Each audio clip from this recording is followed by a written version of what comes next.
Bom dia a todos e a todas. Eu gostaria de agradecer à organização desse evento pelo convite, pela oportunidade de trazendo e apresentando para vocês uma parte considerável do nosso trabalho em regulação da saúde suplementar. E, certamente, eventos como esse possibilitam a troca de informações entre os diversos atores que compõem o nosso setor saúde, e isso coloca a sociedade num nível mais elevado de informação e de discussão para que a gente consiga aí um enfrentamento de uma série de desafios que vem agregado ao nosso setor. Como eu represento a Agência Nacional de Saúde Suplementar, a parte que me cabe é trazer justamente a regulação desse setor e apresentar a vocês como ela vem se desdobrando ao longo do tempo de existência da saúde suplementar, claro que com o foco no avanço do tratamento do câncer. Deixa eu ver. Sim. Eu acho que não é possível falar de assunto nenhum sem uma contextualização. E por isso eu trouxe essa agenda, fazendo uma contextualização do trabalho da ANS, a contextualização do câncer no sistema de saúde, apesar dessa contextualização ficar bastante breve, uma vez que os palestrantes que me antecederam já trouxeram uma série de informações importantes para que a gente possa estar discutindo a atenção oncológica.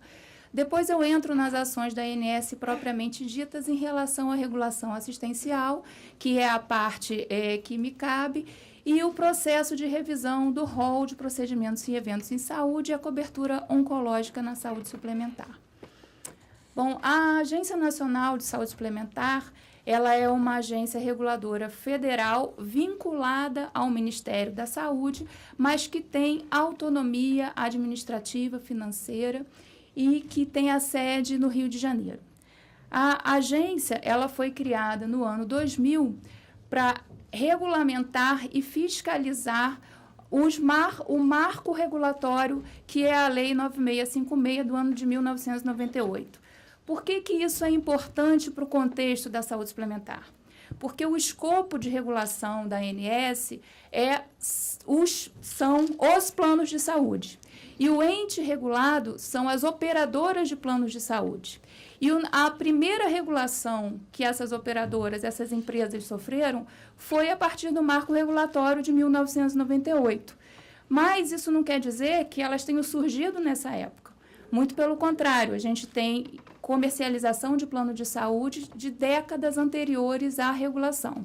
E isso traz aí um desafio maior na implementação desses novos regramentos que essas empresas precisaram se adaptar. O que eu acho mais importante, que a nossa finalidade institucional é defender o interesse público na assistência da saúde suplementar. E isso eu posso trazer alguns exemplos que vêm realmente tendo um avanço, uma melhoria. Antes da regulação, a assistência ela podia ser bastante cerceada. As operadoras podiam vender produtos que excluíssem doenças crônicas e doenças pré-existentes. Então, o câncer, por exemplo, poderia ser a exclusão de tratamento. Existiam limitações de tratamento. Então, pacientes internados em terapia intensiva, por exemplo, poderiam ter seus dias limitados. E, a partir de certo dia, ele tinha que arcar com o custo de todo aquele tratamento ou procurar assistência em serviço público. Então, esses foram alguns dos ganhos assistenciais que aconteceram com a regulação. E os planos que são submetidos a essa lei são os planos a partir de 1999, que nós chamamos dos planos novos. Para os planos anteriores a esse ano, cabe a cobertura contratual, ou seja, o que está estabelecido no contrato. Para os planos novos e regulados, cabe a cobertura que é definida no momento pela Agência Nacional de Saúde Suplementar. Então, a agência ela tem essa função de regulação econômica da atividade dessas empresas de plano de saúde, e os primeiros anos da regulação eles foram muito focados na questão da sustentabilidade econômica financeira dessas empresas, para que elas realmente possam oferecer aquilo que elas se propõem. Houve um saneamento de um grande número de empresas que não tinham essa condição econômica financeira de estar ofertando saúde. A partir de 2004, 2005, houve também uma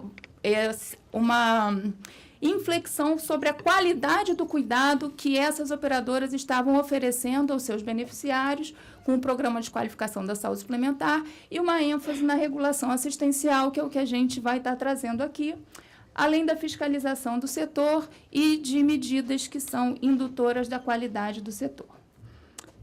Esse aqui são números que eu trago de março desse ano, já existem números mais atualizados de julho, se não me engano, mas aqui essa curva ela já dá para ter uma noção de qual é o cenário atual da saúde suplementar. Então, de 2000 para cá, nós tivemos sempre um crescimento do número de beneficiários de planos de saúde. Os beneficiários em verdinho são para assistência médica com ou sem odontologia, e em laranja os beneficiários apenas de plano exclusivamente odontológico. E o que se percebe no cenário atual, na atual condição econômica do país, é que pela primeira vez em 15 anos nós tivemos o decréscimo do número de beneficiários de planos de saúde, que já figurou na casa dos 50 milhões de brasileiros com planos de saúde. Hoje nós temos 48 milhões e ainda existe uma tendência de queda. Esse slide, ele mostra uma configuração do mercado, que eu também acho importante trazer para vocês, que a maior parte dos planos de saúde são aqueles vinculados aos empregos, ou seja, são os planos coletivos empresariais, que são esses em laranja aqui, que justamente é onde se demonstra a maior queda de beneficiários de plano de saúde, vindo aí decorrente do desemprego que nós estamos assistindo. Esse mapa traz a cobertura de plano de saúde no Brasil. Ela é bastante desigual, onde pode-se observar uma prevalência muito maior na região sudeste e sul, principalmente no eixo Rio-São Paulo. Bom, esse é apenas um panorama do setor saúde suplementar para localizar aonde a agência pode realmente atuar. Em relação a uma visão geral do câncer, vários dados já foram apresentados, eu vou destacar apenas alguns. Ou seja, o câncer é uma das principais causas de morbidade e mortalidade em todo o mundo. Então, ele tem uma relevância mundial. Dados do Instituto Americano de Câncer demonstram que por volta de 40% de homens e mulheres terão um diagnóstico de câncer durante a sua vida. E o relatório da OMS, publicado em 2014, traz dados ainda mais alarmantes para as nossas próximas 2 décadas, com um aumento que pode chegar a 70% do número de casos novos de câncer. Mas esse último tópico aqui, eu acho que já foi mencionado antes, mas a gente precisa dar uma grande relevância a isso.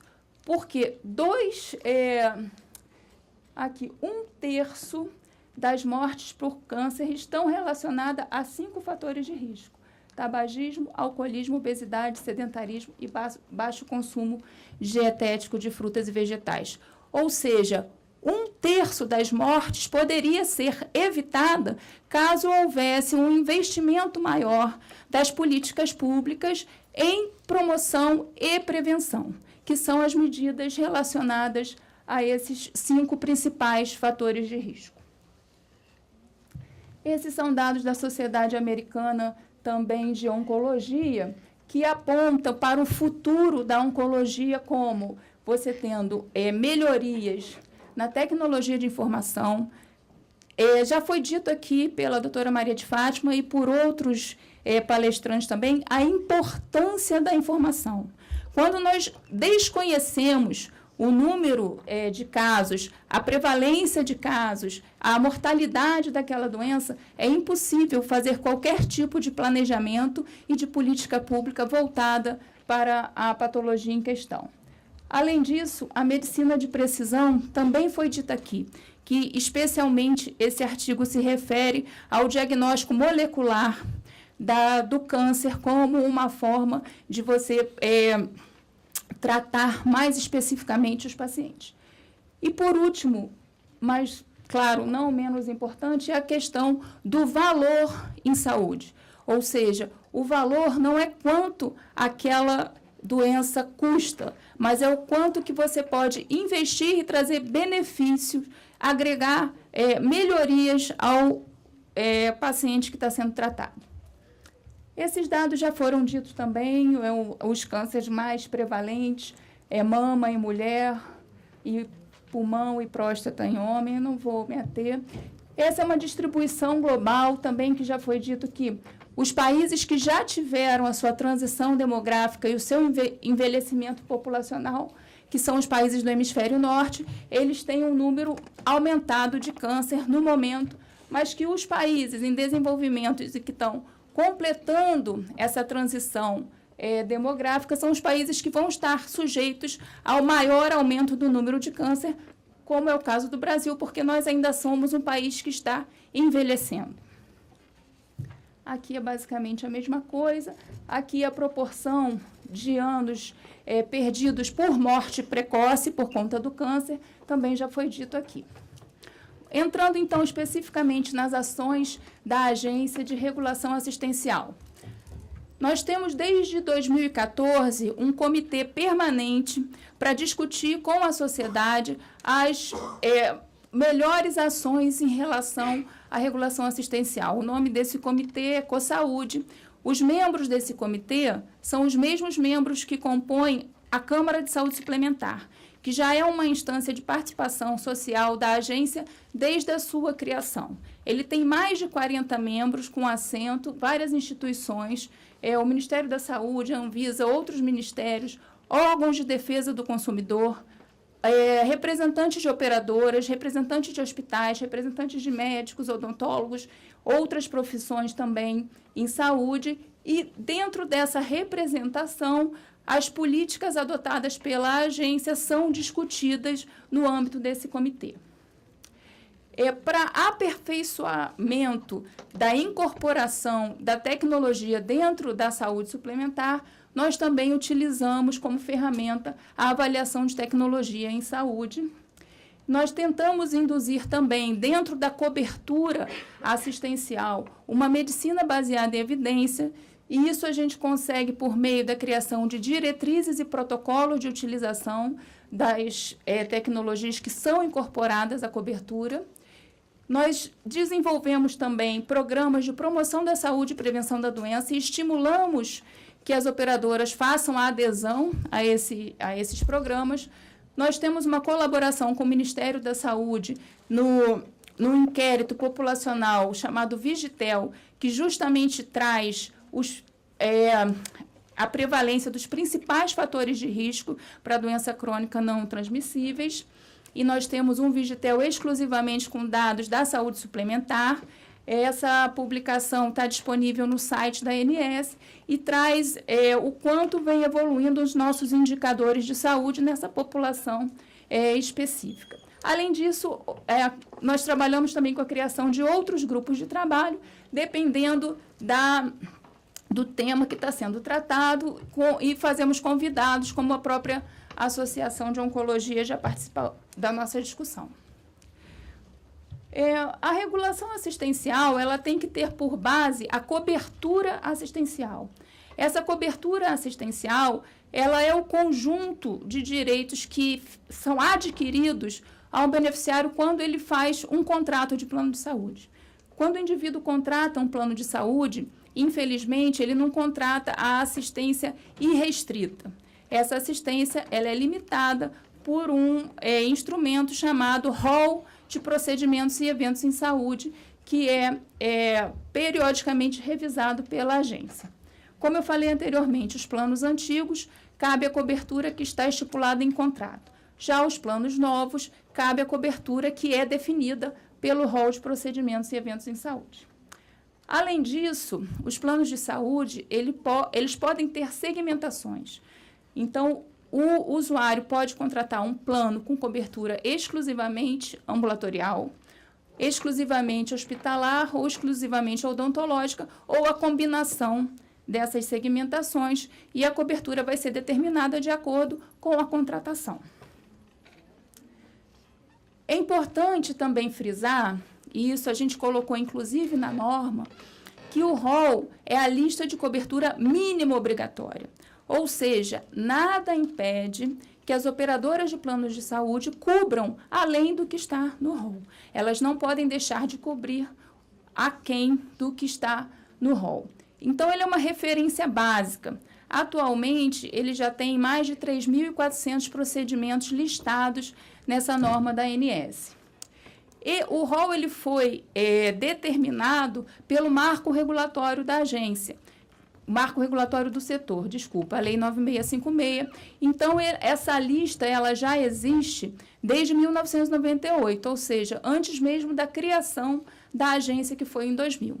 E cabe à agência, então, fazer a revisão periódica dessa lista, porque é óbvio que nós temos que oferecer ao usuário de plano de saúde o que vem sendo melhorado e trazido pelas novas tecnologias em saúde. Esse, então, é um cronograma de como foram as normas até a edição de 2016, que entrou em vigor agora em janeiro de 2016. E esse processo de revisão, ele vem sendo, ao longo de 2000 para cá, aprimorado. Ele ganhou uma periodicidade regular, que não existia antes, e nós estamos tentando trazer cada vez mais uma previsibilidade para esse setor. Essa periodicidade de 2 anos, muitas vezes ela é questionada. Mas o que eu posso trazer de informação a vocês é que a publicação do rol ocorre a cada 2 anos. Isso não quer dizer que a revisão ocorra de 2 em 2 anos. Tanto que para o rol de 2018, nós já estamos em franca revisão do rol que se iniciou em março de 2016. Como nós temos esse comitê para discussão, em março nós abrimos essa discussão. Então, nós já recebemos uma série de solicitações de alteração que precisam ser avaliadas para que, ao final desses 2 anos, seja publicada a nova norma, trazendo uma lista atualizada.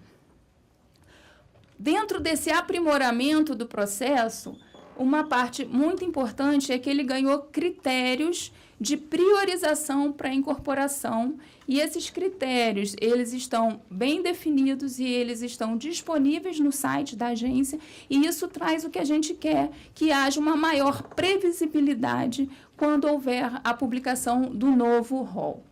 Esses critérios são com base numa ampla pesquisa de literatura, de priorização, em países que já realizam uma avaliação de tecnologia anteriormente à incorporação nos seus sistemas de saúde. Apareceu alguma coisinha ali. E o primeiro critério são dados epidemiológicos relativos àquela patologia em que a tecnologia vai trazer algum benefício. Então, quanto maior a prevalência, quanto maior o número de beneficiários que irão se beneficiar da incorporação, isso tem um peso.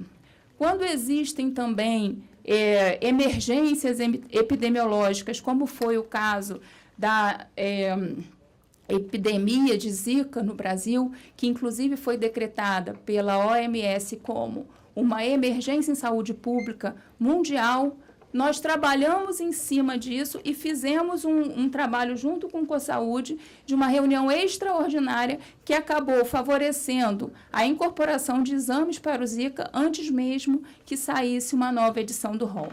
Então, esses dados epidemiológicos eles vão influenciar nessa revisão periódica. É preciso que existam evidências científicas suficientes que comprovem a segurança, a eficácia e a efetividade dessa nova tecnologia que está sendo submetida à avaliação.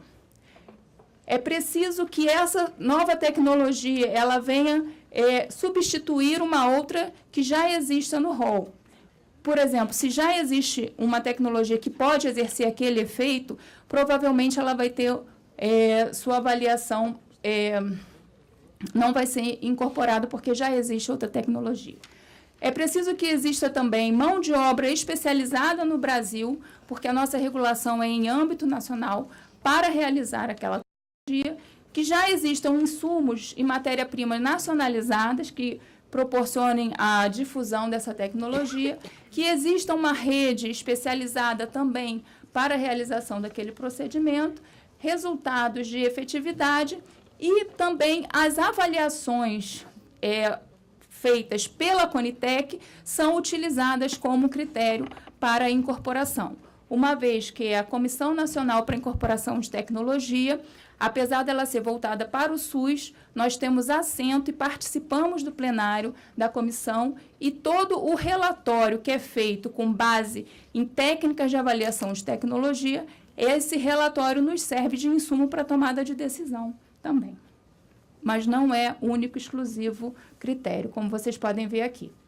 Eu já falei da criação do COSAúde, que foi regulamentado pela nossa norma 338 em 2013. Ele tem uma instrução normativa que é um regimento interno e ele foi criado justamente para discutir com a sociedade os temas afetos à regulação assistencial. Dentro do COSAúde, desse processo de revisão do rol, nós disponibilizamos um formulário de entrada de solicitações para alteração do rol, que podem ser pedidos de inclusão, de exclusão, de alteração de diretriz de utilização. Esse formulário, ele é extremamente técnico, então ele precisa ser feito por pessoas que tenham conhecimento técnico para isso. Por isso, esse formulário ele não é aberto à sociedade. Esse formulário é o primeiro passo que nós utilizamos na avaliação das tecnologias que estão sendo pleiteadas para fazer parte do novo rol de procedimentos. Esse formulário já ficou aberto durante 6 meses para os membros do COSAúde e nós estamos, no momento, fazendo a avaliação desses pedidos. Foram quase 300 pedidos. Então, é o que eu estou dizendo, esse processo de revisão do rol, ele não é a cada 2 anos, ele ocorre ao longo desses 2 anos. E são necessários esses meses de avaliação para que a gente faça uma incorporação com critério, com consciência, porque o mais importante é trazer uma assistência de qualidade, um acesso de qualidade ao usuário, mas que ele possa pagar. Porque um fator importante que muitas vezes não é colocado é que o que sustenta o setor saúde suplementar são as mensalidades pagas pelos usuários. E a cada incorporação, essas mensalidades, isso vai ser repassado. Então, a sustentabilidade do setor está também na nossa responsabilidade em fazer esse processo com bastante critério. Esse é o resumo do que eu disse aqui em relação ao processo de revisão do rol. Nós temos a detecção pelos técnicos da ANS de situações que são problemas, nós temos o formulário de entrada e, por fim, que eu ainda não disse, que é, digamos assim, a etapa mais importante, é a consulta pública. A consulta pública, sim, ela fica disponível no site da agência por 2 meses, para que a população de modo geral, a sociedade de modo geral, possa se manifestar e fazer contribuições. Então, passados esse período de avaliação interna com o COSAúde, a proposta de incorporação de uma nova norma é colocada em consulta pública e a sociedade pode se manifestar. E só ao final da avaliação dessa consulta é que é publicada a nova norma. Aqui eu trago especificamente dados da cobertura oncológica. Ao longo desses anos, houve uma ampliação considerável da cobertura oncológica dentro da saúde suplementar. Então, basicamente, todos os procedimentos, sejam terapêuticos e diagnósticos, eles já fazem parte do rol de procedimentos e eventos em saúde da ANS. Aqui é uma lista com os mais elementares, né? Quimioterapia, radioterapia, PET scan, quimioembolização, vários tratamentos cirúrgicos. Essa lista vai estar disponível junto com a minha apresentação. E eu trago um pouco da evolução, né? Em 2010, houve a incorporação da quimioterapia ambulatorial, que ela não estava prevista no rol e existia muita negativa de cobertura voltada a isso. Ok, desculpe. Em 2014, houve a introdução da quimioterapia oral. Eu já falei do CoSaúde. Esses foram avanços da revisão de 2016. Aqui são os cânceres que estão cobertos pela quimioterapia oral. Essa é a lista de quimioterápicos orais. E, além disso, o último avanço foi que houve também a incorporação do tratamento ambulatorial, ou seja, domiciliar, das principais complicações do câncer, do tratamento do câncer, não do câncer. Então, anemia, tratamento de infecções, diarreia, dor neuropática, neutropenia, uma série, são 8 complicações que também estão cobertas.